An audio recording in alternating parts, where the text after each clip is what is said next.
real treat. If you've ever sat there and you've wondered, how could I get my brand, my business, my product, my information in front of 2 billion more searches a month, this is where you need to be. I'm joined today by Cody Sullivan of Pinterest, and my name is Anna Selby, and I'm with Klear Digital. And today we're going to dive in to Pinterest 101. Yeah, thanks for the introduction. As you mentioned, my name is Cody Sullivan. I work here at Pinterest as an agency partner manager. So essentially what my role is to explain the Pinterest platform to clients to help them have a full understanding of how to take advantage of this platform and how to successfully run ads on the platform. So we'll just go ahead and dive right into the Pinterest 101. Today, what we're going to be covering is the Pinterest narrative, what really differentiates the Pinterest platform from other platforms out there.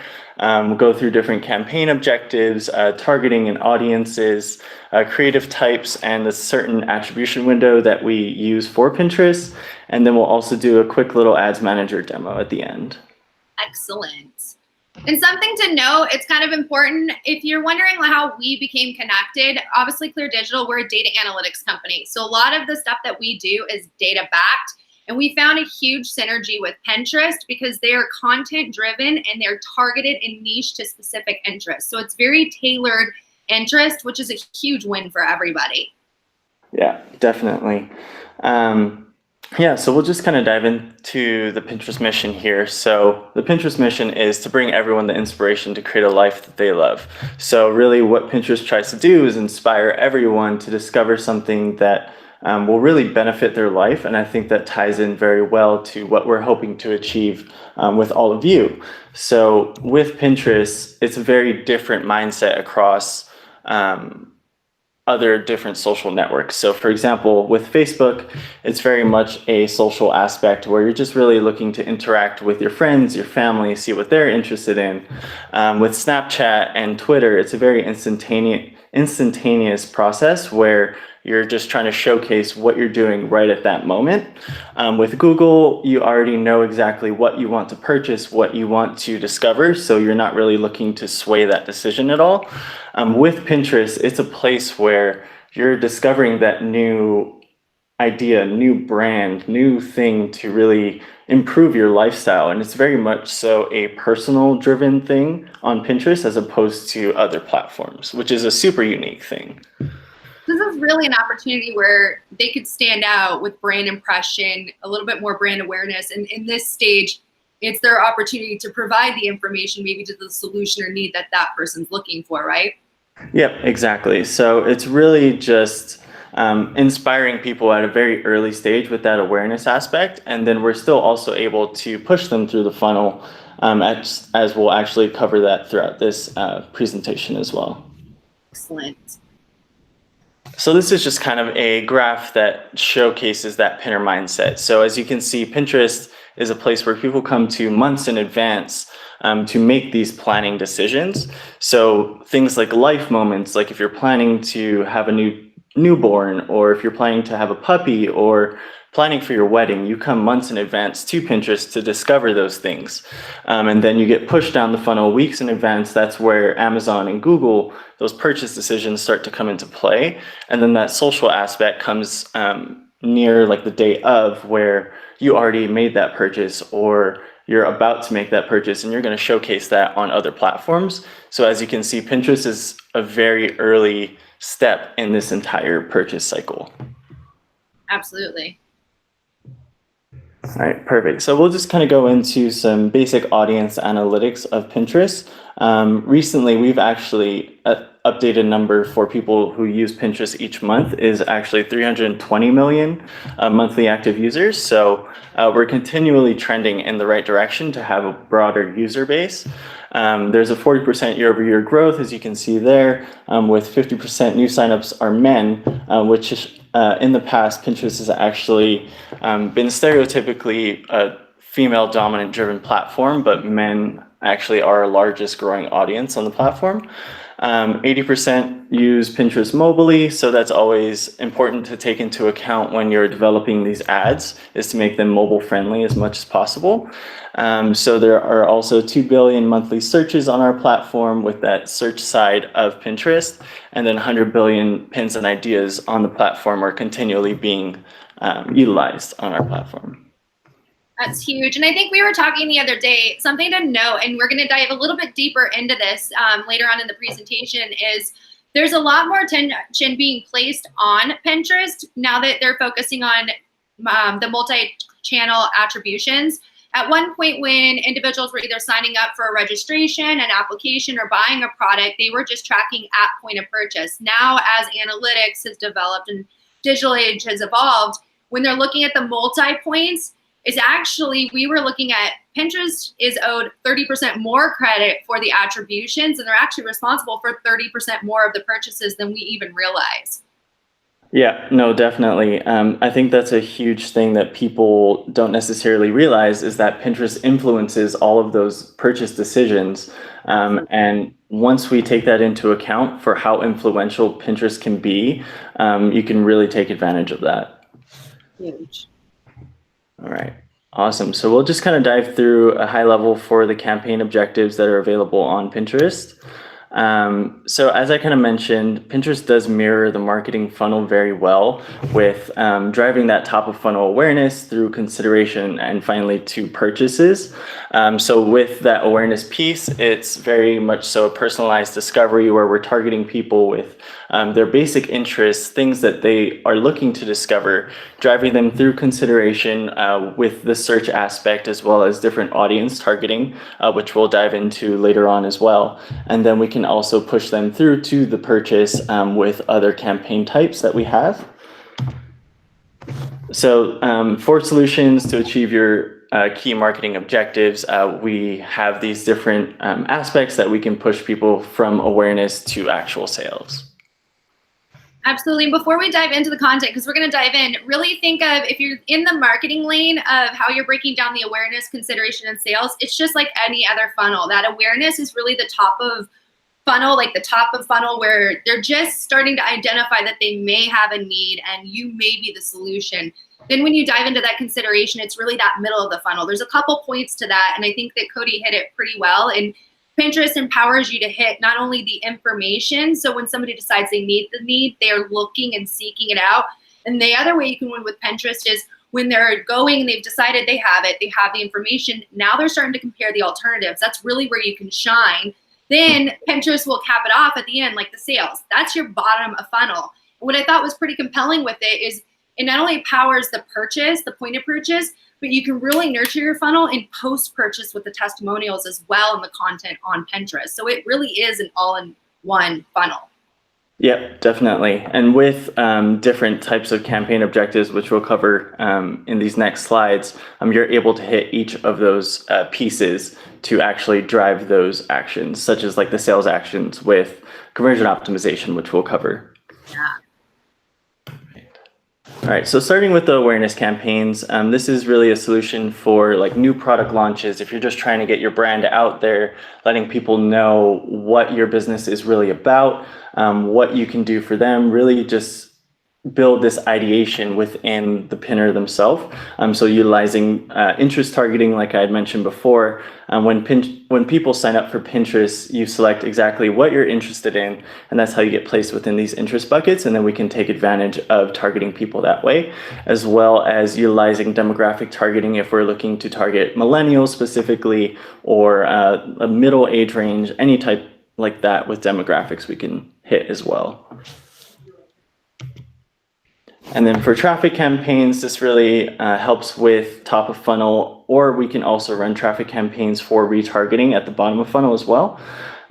So this is usually used for driving high quality traffic with a very niche targeted audience. We utilize keyword and interest targeting. So for keywords, we do want to keep in mind that because Pinterest is this discovery platform, people actually are looking for unbranded things. So 97% of searches on Pinterest are actually unbranded. So we want to make sure that our keyword packs are very broad, very idea-based, looking to target people that aren't necessarily looking for that, but within the same space, if that makes sense. No, not so much focusing on, I guess keyword's a good word, but more of topic driven, right? Yeah, exactly. Go a little bit out from not just the keyword of X, go out to a topic broad range of where that could fit into. Yeah, exactly. So we just want to make sure that we're very tactful with what keywords we decide to utilize for traffic campaigns. And then also utilizing interests within there. We do have level 1 interests, but then we can get very targeted with our interests as well. So say, for example, we want to target people that are just interested in universities, not specifically just education as a broader sense. We can utilize niche targeting for interests. Also uploading regular customer lists. We can develop an act-alike audience, which is a very influential thing for brands that have a niche audience. And if we're looking to find people who have already interacted with your brand that have relevant interests, we can utilize act-alike audiences, which are very similar to like Facebook's lookalike, if you guys have used those. Which are very powerful. That is definitely a way to scale your enrollments as well. Yeah, exactly. And then conversion optimization campaigns, which is something that I brought up earlier. These are very performant for that bottom of funnel action. So what we do with conversion optimization campaigns is we set up a campaign targeting a specific event. So for example, the Pinterest events that we can target with conversion optimizations are checkouts, add to carts, signups, and leads. So I think the most relevant would be signups or leads. And what we can do is set that to target a certain cost per acquisition for a certain lead. So say, for example, if your cost per lead is about $100, we can target utilizing that, and then the algorithm will automatically adjust based off of an impression served, how likely that audience is to convert.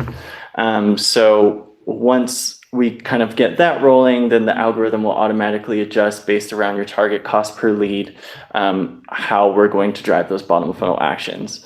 So the type of targeting that we would utilize for that would be specific interests. So education usually works very well, finance related interests if we're driving for business universities. And then also utilizing the audience targeting with act-alike audience tends to work very well for conversion optimization also. And this is huge because with this conversion optimization, you can also target your content, right? So you can tailor the content to the taste, so you're no longer burning through your ad spend, and you can control your ROI a little bit better. Yep, exactly. So we set a certain attribution window for conversion optimization, and that gives the amount of time for the algorithm to automatically adjust around that cost per acquisition. So you're not fully spending your budget day to day if it's not hitting your target goal, essentially. That's awesome. So think about it on a business landscape of like a university. So you may think $100 is your cost per acquisition, but with the analytics that's available in this optimization campaigns, you can actually significantly tailor it to know what the targeted content to save the money and actually reduce the cost and end, which is huge. Exactly. And a really great thing as well is layering these different campaign types in a broader sense so that you're hitting each part of the funnel. And if we're running, say, for example, a top of funnel traffic campaign, it will feed into conversion optimization, which will just help your campaign perform even better. So think about that. I'm so happy you mentioned that. So essentially the way to look at it is, say that audience A likes cheese pizza with pepperoni. You're delivering them a cheese pizza with pepperoni, not a cheese with pepperoni and sausage, because you already know with the retargeting and optimization what they like to eat, how they like to eat it, where and when, right? Yep, exactly. So diversifying will always improve performance for each of your campaigns. That's exciting. Definitely. So shopping campaigns, which may not be fully relevant for universities, but we can still definitely dive into that because that does help with the bottom of funnel actions. Because shopping campaigns, what you would do is essentially upload a product feed onto Pinterest, and you would have your entire product feed within your business profile, and people are able to either search for it, or will be shown those ads with interest-based targeting as well. So this does help with bottom of funnel actions. It just kind of shows you how Pinterest is moving in the right direction to drive people from awareness through consideration to the final purchase. Yeah, and think about this, like an interesting stat is, so say an individual sees a display ad, they're 7 times more likely to purchase off the retarget ad because we all get interrupted. Either your child's interrupting you, your boss is interrupting you on an email, or something happens and you didn't get to finish that purchase. Well, essentially in utilizing this, you can go back and present that information because perhaps that person really, really wanted it, and you're going to increase your conversions right off the bat. Yep, exactly.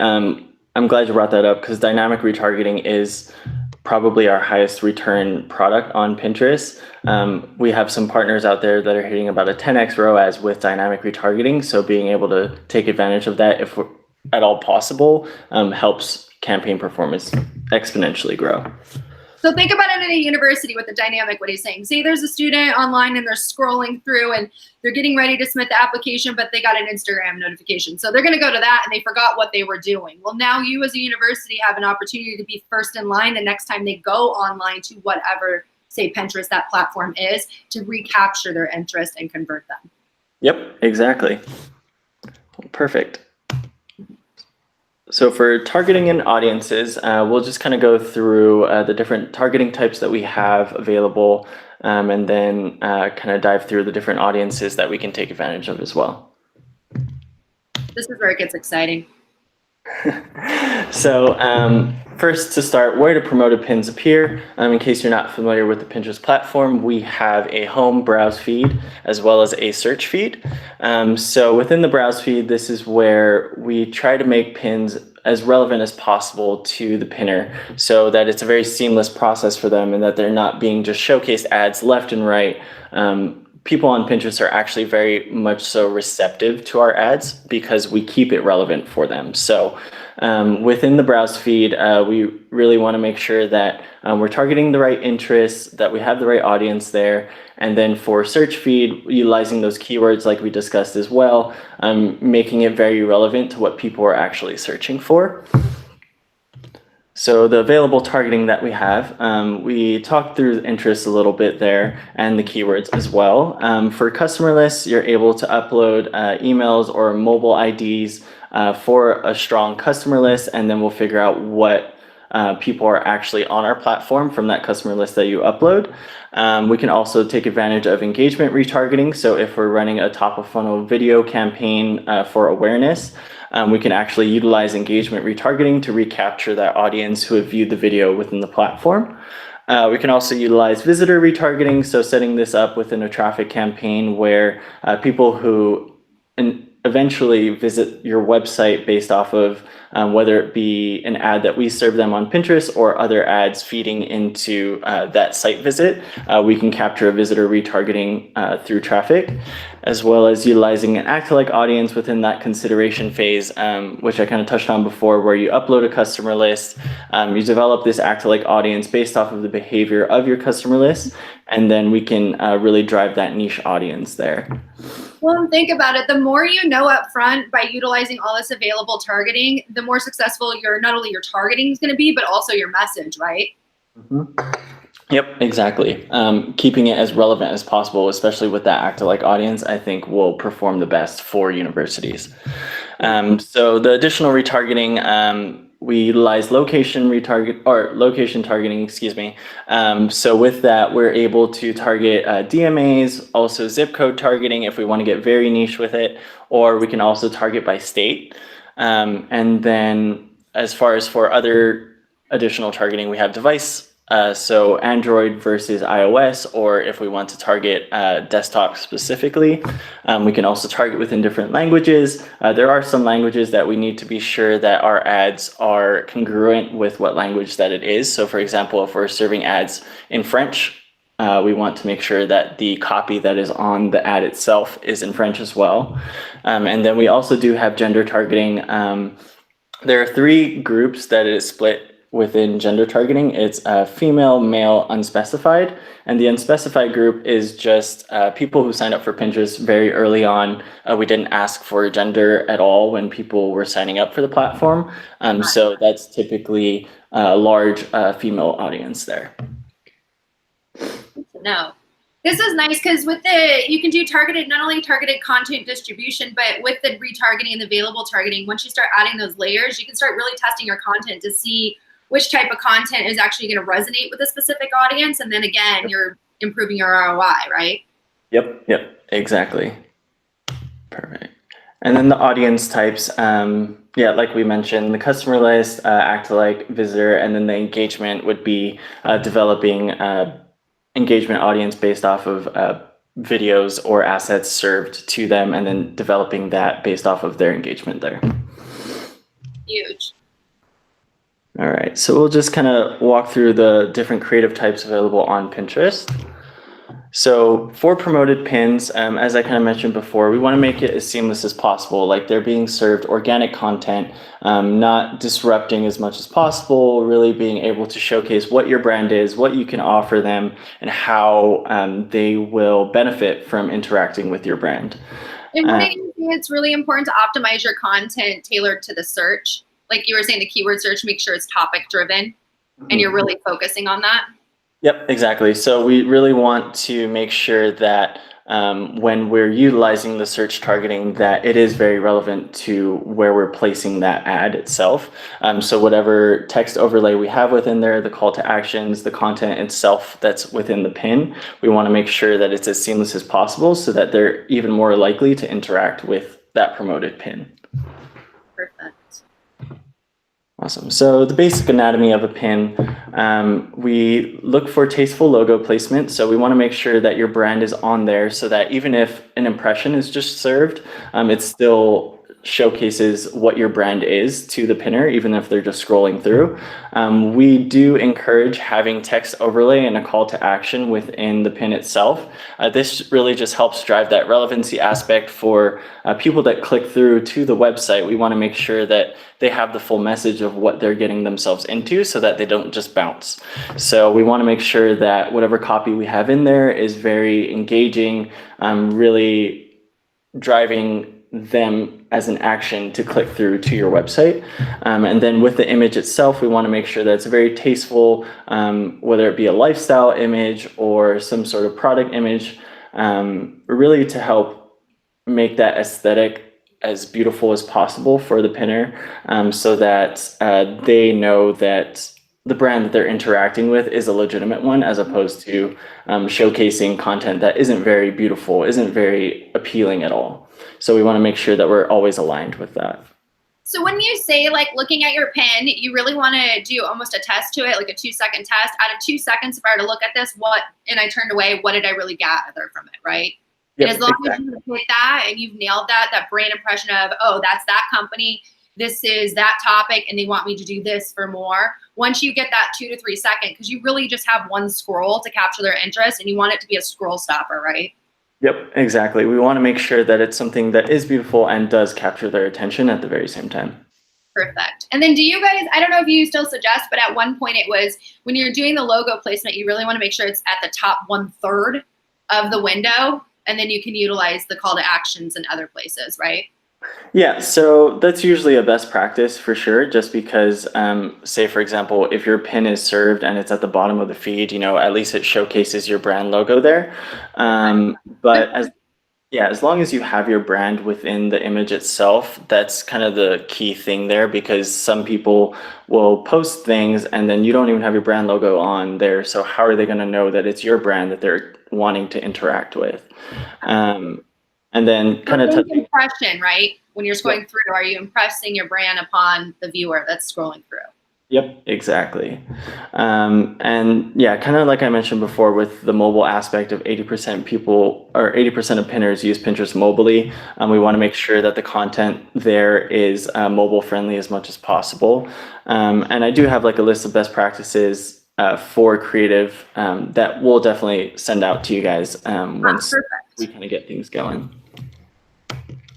And yeah, like I mentioned before, text overlay There is no 20% rule here, so we do want to, as much as possible, showcase your brand message with some text overlay to really drive that relevancy aspect for the pinner. Perfect. And then, yep, like we mentioned, tasteful branding, 90% of searches on Pinterest are unbranded, so you really want to showcase your brand as much as possible. So even when an impression is served, your brand really stands out. So think of it through what colors identify with your brand, what fonts, maybe pick 3 to 4 colors. You probably already have these. Pick 1 to 2 fonts. You probably already have these, and maybe a logo. Yep, exactly. All right, and then we also do have video content on Pinterest, like I briefly mentioned before. These are just the different types of video that we're able to promote. For standard video, we usually recommend a 1:1 or 9:16 ratio. That's just because it goes seamlessly within our platform for that vertical aspect ratio for pins. And then we also do have max width video, which is really great for that awareness piece.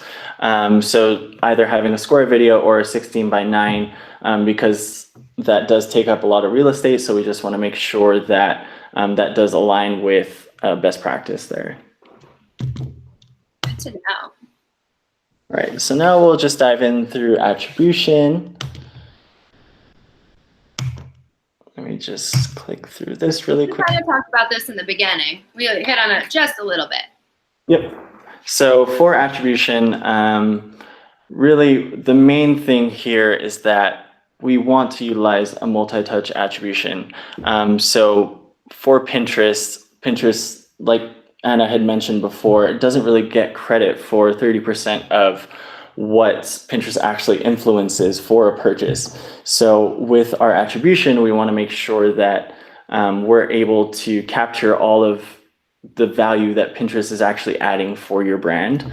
We are also able to support different attribution or tracking for your platform. So if we have like third-party tracking, we can definitely use that for like UTM codes and everything like that as well.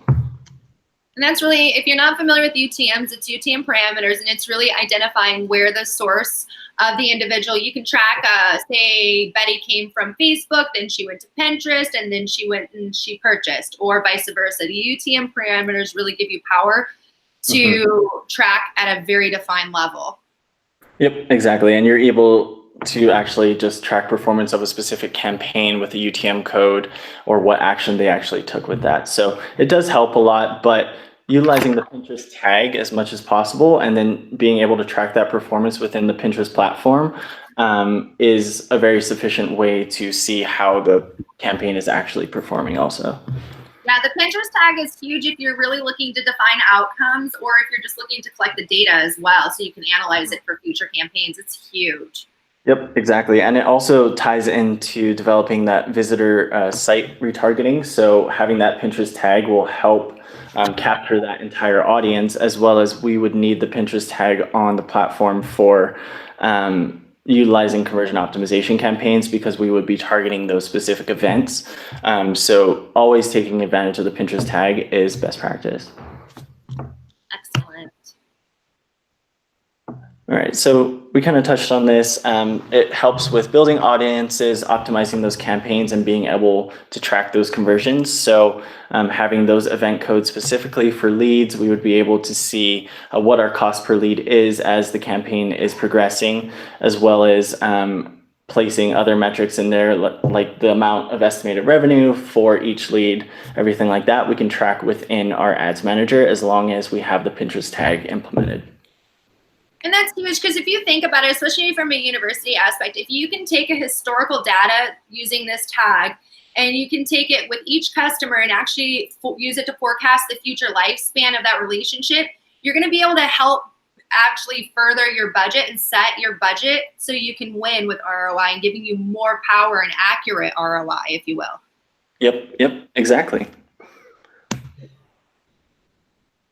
All right, so this is just kind of brief little thing about conversion tracking with the Pinterest tag. So essentially when a pinner logs in, a pin is shown, they're taken to the partner's landing page directly under the pin that is zoomed in on. So it's a very seamless transition from the Pinterest platform to your specific landing page. So all they would need to do is scroll up, and then they would be taken directly to where they can either sign up or learn more information depending upon what sort of campaign that we're running, and then eventually make that purchase within the Pinterest app. And then there also is cross-device tracking. So say, for example, someone logs in mobilely and then is served your PIN on their mobile device, and then they sign in from their laptop and are making that purchase. We're also able to track that action from going from mobile to desktop. So it's a very influential thing for capturing that entire audience of how Pinterest inspires and really drives those purchase behaviors. Just imagine the power of this conversion across devices. So if you were to really truly track the Pinterest tag across conversion the devices, you could take that historical data, if you will, and you can translate it over and basically further predict and forecast risks and also opportunities, like windows of opportunity that you may have not thought that were there. Yep, exactly. Perfect. So then we'll just kind of briefly touch on this. This is the attribution windows available for the Pinterest tag. Typically, we always recommend starting with a 30-31. And the reason for that is because Pinterest is that first touch platform, like we have really driven home today. We want to capture that entire audience of how we have influenced them at the very early stages and then actually drove them through the funnel. So having that 30-day window will help us really capture how performant these campaigns will be. All right, awesome. So I'll just briefly go through an ads manager demo. Which I know this is definitely a compelling piece because I'm not sure that a lot of individuals are aware of how powerful the ads manager is within Pinterest. Yep, So exactly. thank you for taking time to show us. Of course. So this is just my personal Pinterest profile. I set it up as a business one so that I can kind of showcase how to walk through the platform. So when you initially sign it in to your profile, this is typically the page that you'll be shown. This is just your overview page where it shows you exactly how much you've spent within the past 30 days, types of impressions, total engagements, everything like that. And then as you can see below, it shows you what different campaign types we have. So if you're running an awareness piece or a traffic campaign, it'll show you the total impressions per each campaign type. And then it also walks you through like conversion campaigns, video views, everything like that. I think the most beneficial thing for Ads Manager personally is the audience insights. And the reason for that is this shows you exactly who engages with your content on Pinterest and essentially what that audience looks like. So it breaks it down by age, gender, location, what exactly they're interested in. And you can choose those interest groups of people that are already interacting with your brand and essentially use that for targeting within your ad campaigns.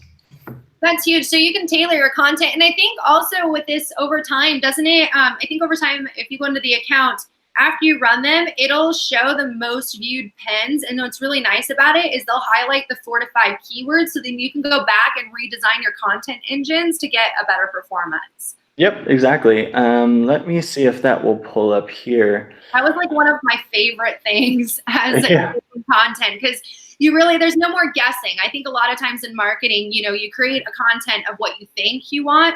And what's nice about Pinterest is they empower you to actually truly listen to your audience and then go back and create the content that your audience is saying they want. Yep, exactly. So that exact thing is right within the drop down for analytics and overview. So you can select what different content types you have going. So if you have an organic pin that you want to see the types of impressions that are being run there, it'll show you what your top boards are. It'll show you what pins are the most performant, and then you can choose to promote your most performant organic pin there as well. You can also segregate this out into engagements, close-ups, everything like that. So it's a really transparent thing or transparent tool that you can take advantage of to target the right audience and figure out what is actually performing best for you. Yeah, it really allows you to analyze your historical patterns of your audience. So there's no more guessing. Like that's the largest thing I love about Pinterest is if you're looking for something that's going to be a big focus, especially going into 2020, is not so much your acquisition, but it's they call it the CLV, your customer lifetime value. Everybody knows that once you acquire a customer, a student, whoever it is, you have an extended amount of time and there is an expiration date on that relationship. So utilizing the analytic tools within Pinterest, you can really start to identify, okay, I have this person and our relationship is this, and this is the monetary value. Now you can go back and create content that you know they're going to consume, you're not going to waste, and you can then impact your ROI in a huge, huge way. Yep, definitely. Perfect. So we'll just kind of walk through basic ad setup just so you guys can kind of see what this looks like for setting up a campaign. So we'll just walk through a basic traffic campaign. Here you can set different campaign spend limits, as well as like a daily spend limit or a lifetime spend limit. I always typically recommend setting these budget limits at the ad group level. And the reason for that is it tends to deliver a lot better when the ad group is given a certain daily budget or lifetime budget as opposed to setting a campaign cap.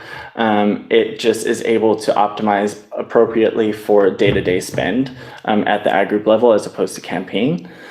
So here, testing ads and content, wouldn't you say a good run is 30 days? Like you really need to be having a good run for 30 days, 45 days. Yep, okay. Exactly. 30 days minimum is typically what I recommend. And the reason for that is because of that pinner behavior. So if we test for any shorter than 30 days, we're not really able to see how influential it was to drive them to that purchase action, because people will save things to their boards. They'll come back to it day to day, show it to their friends, and then actually make that purchase decision. So it does take a little bit longer period of time for people to drive through the funnel, but it is a lot more beneficial to have that awareness aspect at first and then drive them through to the purchase action. Well, and wouldn't you say something for everyone to look at that's joining us today is really look at the cost evaluation of it, of running it 30 days. Not only are you going to get that purchase, but you're also going to aggregate huge like data points that you need to move forward to better tailor not only your messaging, but your retargeting. Yep, no, definitely. Perfect. So for the targeting, this is where you would create those new audiences, uploading like the customer list, and then you can also develop those visitor site retargeting once you have the Pinterest pixel set up, and then add those audiences into your campaigns. Here are the different types of interest groups that we have. So for example, for education, if we want to get very niche with our education interests, we can go to different education levels. If we want to target just for graduate school specifically, as you can see, there are about 805,000 monthly active users looking for graduate school at the moment.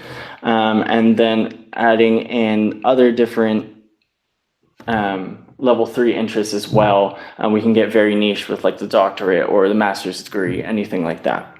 So I'm curious, for the sake of this campaign, would you suggest best practice? Would you say when you're setting the interest, would you do a super defined like 3-level tailored, or would you recommend going education, going broad and letting the algorithm tailor it down? Which would you suggest for like the best practice on this? Yeah, that's actually a really good question. For conversion optimization campaigns, best practice is to have it as broad as possible. So setting it to maybe just the education interest in itself. And the reason for that is, like you mentioned, the algorithm will automatically tailor towards where people are converting specifically. And then we'll find that niche audience for you, but it needs the room to be able to search for that. If we're running a traffic campaign, best practice is always to have it as targeted as possible. So if we're targeting for a specific education level, like elementary school, then we would be able to have that niche audience as opposed to having it very broad. Because if we're having a broad audience within traffic, it's going to deliver a lot, but it's not necessarily the exact audience that you would want to find. So we want to be as targeted as possible there. That's a good point. So say if you're, you're setting aside a budget, think of it this way. If you're driving traffic, they're at the bottom of the funnel. They've already gone through the awareness, the interest, the desire. They're ready to take action. So a good example to be is like a keyword tool. Say you put in something like Android, right? Android is a popular term, and we know that 2.7 million people actually search for it a month.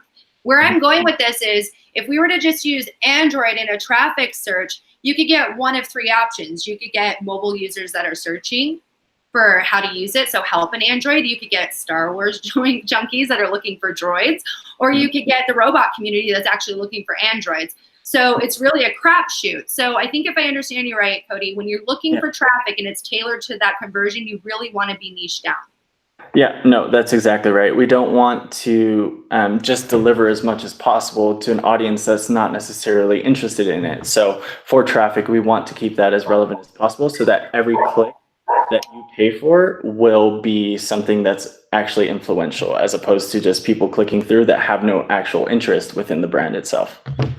Awesome. Thanks for taking time on that. Because I know like feedback from universities and individuals that we work with, that's one of their largest, like the things they get hung up on is how do we cast the net? So thank you for that. Yeah, of course. And, as we move forward with this, we're definitely here to help develop those initial strategies for you guys. So once we decide what sorts of campaign types, what sorts of budgets we would have for moving forward with these campaigns, I would definitely be a great resource for setting up those initial targeting. So for conversion optimization or awareness or traffic, anything like that, I'll definitely offer as much help as I can for proper setup and execution. Thank you for that. Yeah, and that's something to stay tuned. Like, if you're watching this, no, there's no pitch at the end. I know sometimes webinars, I forgot to say that at the beginning. Sometimes there's like this string attached. There's nothing other than this is information to open your eyes and empower your use on Pinterest. And know at the end of this, there will be an opportunity if you're kind of stuck or you just like to hit the ground running. We're going to give an opportunity to connect on a discovery call. It's 100% free, no strings attached. So we can just get you started on Pinterest the correct way. Yep, exactly. So those are kind of the main things I wanted to cover for Ads Manager. Is there anything else that you kind of want to touch on at all, Anna? No, I think that this was very, very huge. I think if we could recap it, the top 3 takeaways on Pinterest is knowing who you are actually trying to attract, right? Knowing your avatar and the behavior and the patterns that they exude online is a huge indicator. Yep, definitely that. Definitely also making sure that your content is very relevant to the pinner and showcases how you can benefit or how the pinner can actually benefit from engaging with your brand itself. So making sure that that content is very tailored, making sure that we're setting up campaigns as best as possible, as diverse as possible to be able to hit those objectives. Yeah, those are kind of the main things for being successful on the platform. And then always utilizing me and Anna as a resource for learning more about the platform, because we're definitely here to help you guys succeed. Because if you succeed, you succeed. So it's perfect. No, definitely. Like Cody said, if you're looking to optimize your content, you need to optimize it for search. If you're wondering where to start, we are both available for that. It doesn't matter where you are. If you're at top of funnel, middle funnel, bottom funnel, if you just have a lot of content and you're not sure how to organize it, that's what we're here to do. So at the end of this, we will be sending out a link. It's an opportunity to connect with us one-to-one. I don't know where else you could get to, and I'm just going to call industry experts that are really, really thumb on the pulse of how to not only utilize Pinterest, but also optimize the results. So definitely. Cody, anything else you can think of? Because I thank you so much for offering your time and walking us through like a live demo of how to not only use this, but how to win on Pinterest. Yeah, of course. No, honestly, I'm just really super excited to be helping all of you out. So this is such a great thing that Anna is doing, and I'm super happy to be a part of this. Thank you, Cody. All right, guys, so keep an eye out for the link. And also, we're going to be sending out some deliverables as well. So if you're kind of stuck and don't know where to start, we definitely look forward to the opportunity of working with each and every one of you. Perfect. You guys have a good one.